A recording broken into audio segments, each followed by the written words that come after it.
Iran पर Israel के हमले को दुनिया ने देखा, लेकिन अब दुनिया ये भी देख रही है कि ईरान कैसे इजराइल से भयंकर बदला ले रहा है।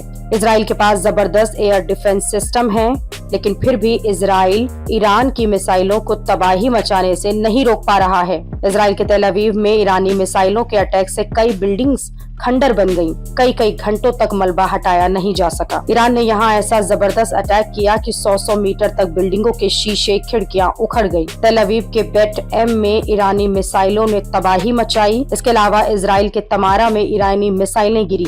रिहोवॉट में अटैक हुए। ईरान के इजराइल के हाइफा शहर को भी मिसाइल अटैक से दहला दिया। हाइफा इजराइल का बड़ा बंदरगाह है और इसका रणनीतिक महत्व बहुत है। हाइफा में तेल रिफाइनरी में अटैक से आग लगने की भी खबर है। ईरान ने अब पूरे इजराइल को इसी तरह से जला देने की कसम खा ली है। ईरान तो यहाँ तक दावा कर रहा है कि इजराइल पर अब तक ईरान ने जो जवाबी हमले किए गए वो तो कुछ भी नहीं है। ईरान के पास बैलिस्टिक मिसाइल का एक ऐसा जखीरा है कि इजराइल का डिफेंस सिस्टम फेल हो जाएगा। ईरान के पास 1000 से ज्यादा बैलिस्टिक मिसाइल्स हैं जो इजराइल को खत्म करने के लिए काफी हैं। ईरान की इस धमकी को हल्के में नहीं लिया जा सकता। दुनिया मान रही है कि ईरान बेहद कमजोर है, लेकिन ईरान ने दिखा दिया कि वो क्या कर सकता है।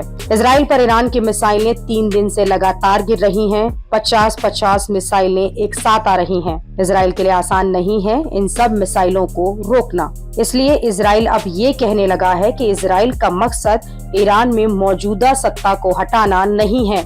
इजराइल का सिर्फ एक मकसद है कि ईरान एटम बम न बना पाए। उधर ईरान की गिरती मिसाइलों से इजराइल में तबाही देखकर डोनाल्ड ट्रंप के भी होश उड़ गए हैं। ट्रंप ने कह दिया है कि ईरान पर इजराइल के हमले में अमेरिका का कोई रोल नहीं है, जबकि ट्रंप पहले ईरान को धमका रहे थे कि ईरान बात मान ले, नहीं तो नक्शे से मिट जाएगा। अब ट्रंप कह रहे हैं कि अगर ईरान ने अमेरिका पर टारगेट किया तो अंजाम बुरा होगा। अमेरिका से लेकर यूरोप तक सभी नेता अब यही सोच रहे हैं कि ईरान के हमले इजराइल तक ही सीमित रहें। अमेरिकी ठिकानों या ब्रिटिश ठिकानों पर ईरान हमला न करे, जबकि ईरान कह रहा है कि इजराइल के अटैक की निंदा करो, नहीं तो जो भी इजराइल की मदद करेगा उसे निशाना बनाने से ईरान नहीं हिचकेगा। ईरान अपनी मिसाइलों की ताकत दुनिया को दिखा रहा है।